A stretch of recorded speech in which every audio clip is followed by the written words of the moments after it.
Hi everyone, happy lockdown. It's my birthday today, and I thought I'd make a YouTube video, my first makeup style YouTube video, testing out some new products I got for my birthday. I'm turning 24.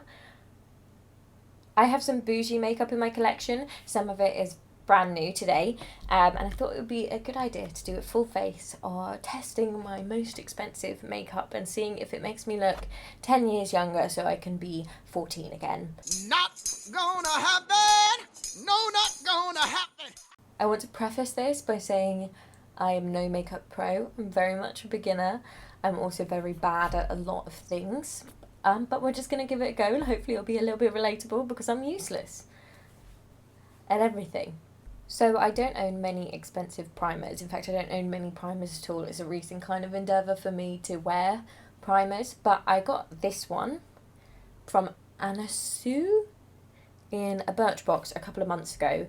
And it's a gel primer, and I find it works really nicely on my skin. I have used this before. I have quite dry skin. I get eczema underneath my eyes as well and on my hands, so it's pretty good for that. What I would say, you won't like this primer if you don't like fragrances or if your skin is sensitive to fragrances, because it smells quite heavily of rose. So I'm just going to pop some on my face. It's got a really interesting kind of texture. It's like a little putty. And I quite enjoy that. Oh my god, I think that might be a bit too much.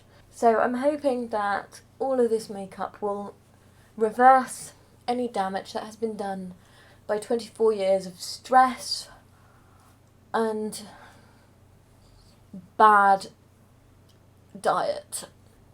It's definitely hydrating. I don't know if you can see very well because I don't have a ring light yet, but I'm very glowy right now. I feel much more sticky, and one of the reasons I went for a hydrating primer, not just because my skin is dry, but it's because we're going to be testing this. It's the Charlotte Tilbury Airbrush Flawless Foundation.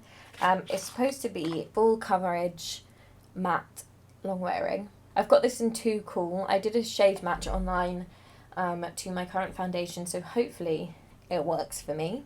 I've got a Real Technique sponge here, and we're just going to put it on our face. Wow.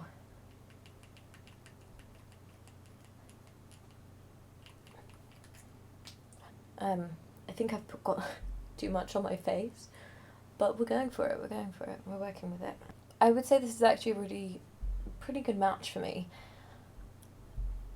It's light enough that it's not too yellow or too pink. It's actually a really nice shade. Now, I definitely think you can get a high quality makeup look without spending an excessive amount of money on makeup, and I think all of this is achievable without spending a lot of money. And I will probably do a video using my cheapest makeup as well, just so we can compare kind of the differences between the two.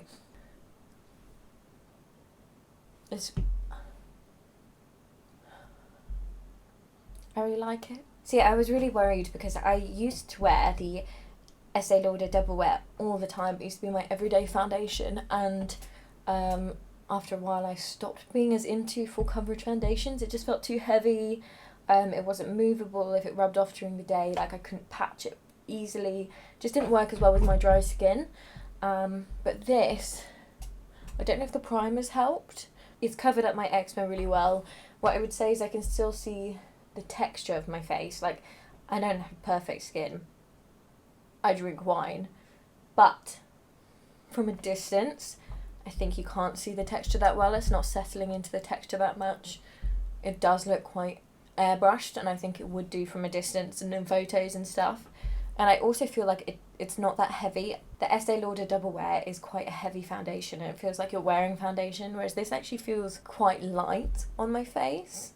So next up, I have the Magic Away Liquid Concealer. It's a full coverage, long-lasting, anti-dark circle correcting concealer. Exactly what I need. I got this in the shade Too Fair, and this has a sponge on the end. I've not used this before, so it's completely clean. I'm not too keen on packaging like this, just because I feel like the sponge gets really icky, or it falls off, or I don't look after it well enough and I lose the lid, and then it kind of ruins it. So I normally use Oh my god, this one's destroyed. The Maybelline Eye Razor, and this one's nearly finished. But obviously there's normally a sponge on the top, and I kind of just ripped it off so I can just kind of put it on my finger and do it on my face, because it's so much easier than having a disgusting sponge that's been there for 6 months and I can't clean. No shade. So we're going to give this a go.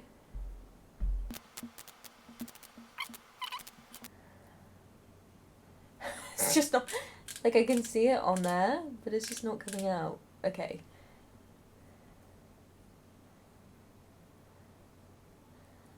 I feel like this was the shade that was recommended for the foundation I got. So it's supposed to be lighter than the foundation, but I actually feel like it's quite a similar colour. It's not quite as light as I might have liked. Like, it's so much easier to use my finger and just put it underneath my eyes. Let's blend it out a little bit. You know what though? The colour isn't awful. I just think I would have preferred it to be a little bit lighter on my skin. It has done a really, really good job at getting rid of my dark circles, and I have quite a lot generally. And I also have a lot of red eczema under my eyes at the moment, which is stinging right now. But it has got rid of all of that, and I am quite enjoying the finish. For powder, I'm going to use the Laura Mercier Translucent Setting Powder. I love this powder. I've only just started using it actually, so it's kind of a new purchase for me. I've had it about a week. To be honest, for a really long time, I didn't think there was any need to have a setting powder, and I think I was just a bit of an idiot. But this powder is so finely milled. It's so gentle. It's not fragranced, really, and I just really like it. Let's go on to this another product I got from Charlotte Tilbury. This is new, unopened, I haven't used this yet. This is the Stoned Rose Beauty Instant Look in a Palette. 5-minute face on the go. And to be honest with you, I better look fabulous in about 5 minutes.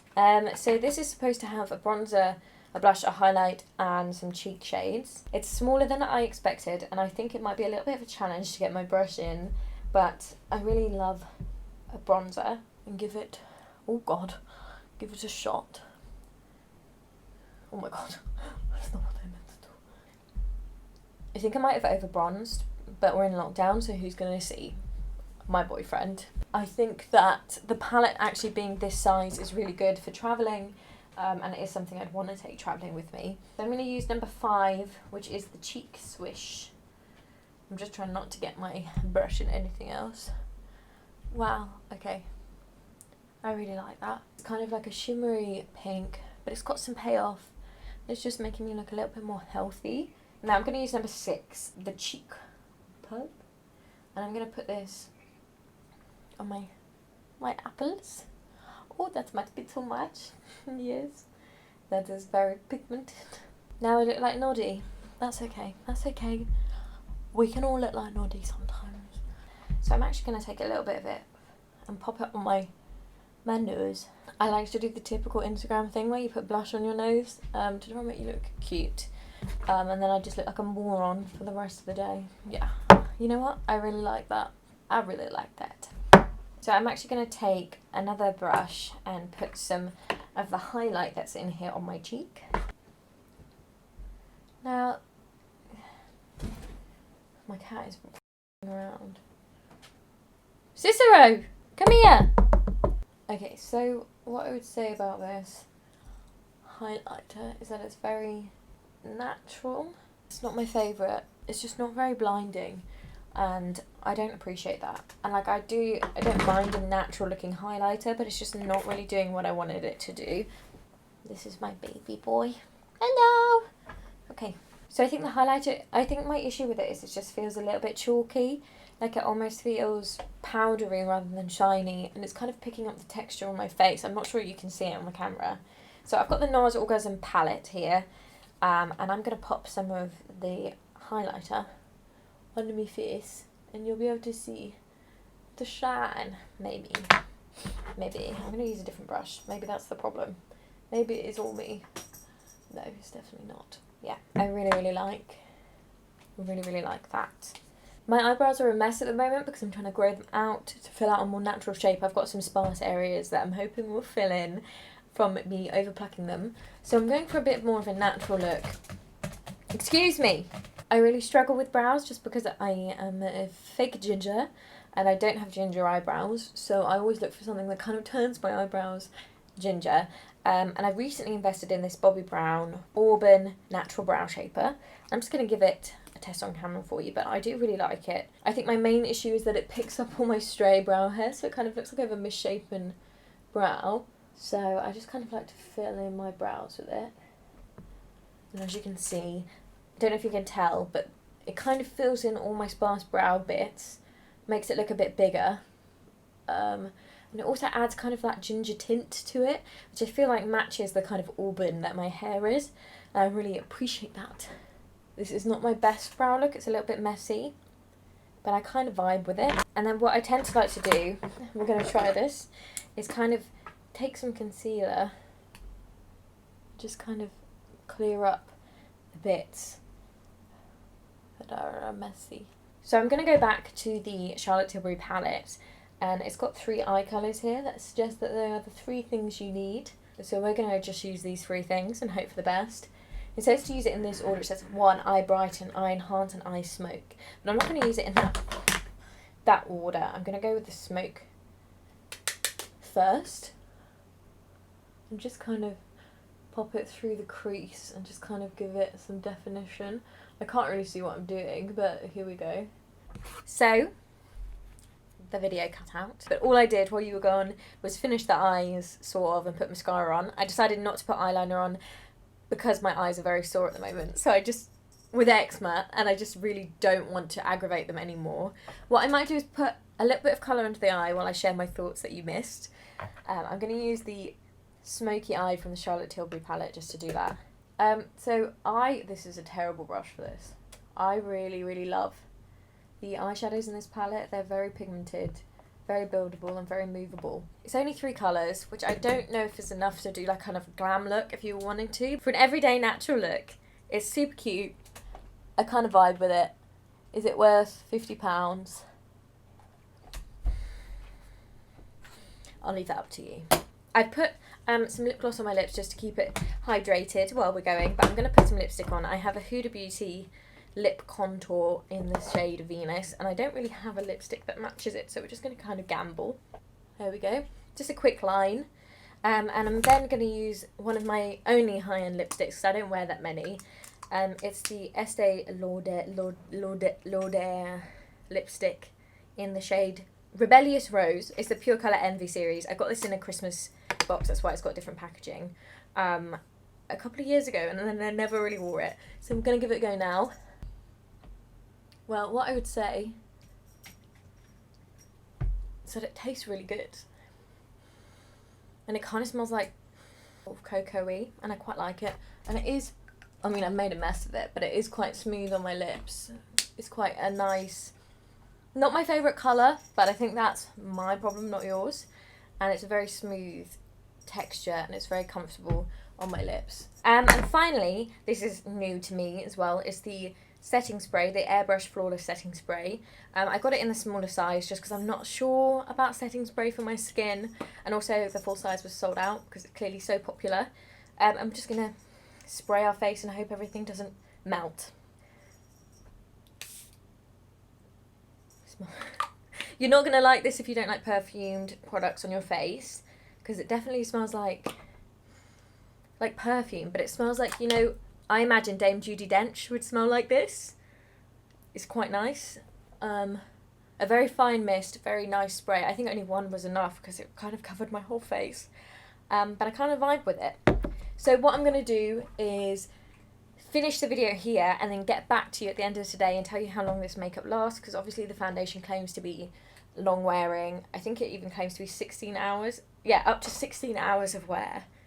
And the setting spray claims to set it for 16 hours as well. So we'll see if that's true. I'll get back to you. So it's been about 8 hours since I put it on. I have gone out. I've worn a mask. I've been to the vet just to pick up some tablets. So it's gone through the mask test that is now required in COVID-19 era. What I would say is that it hasn't lasted very well on my chin and on my nose just here. And I don't know whether that's because I wore a mask or because I've been leaning on my hands, but it's basically all come off here as far as I can tell. But all the top of my head has remained, so probably mask related. But what I think I'll do also next time is try a non-oily primer and see if that works. Maybe I was a bit oily today. But overall it's been really comfortable to wear. So in the next video I will be testing my cheapest makeup in my collection, and we'll do kind of a comparison and see which one was better. Bye! Was that okay?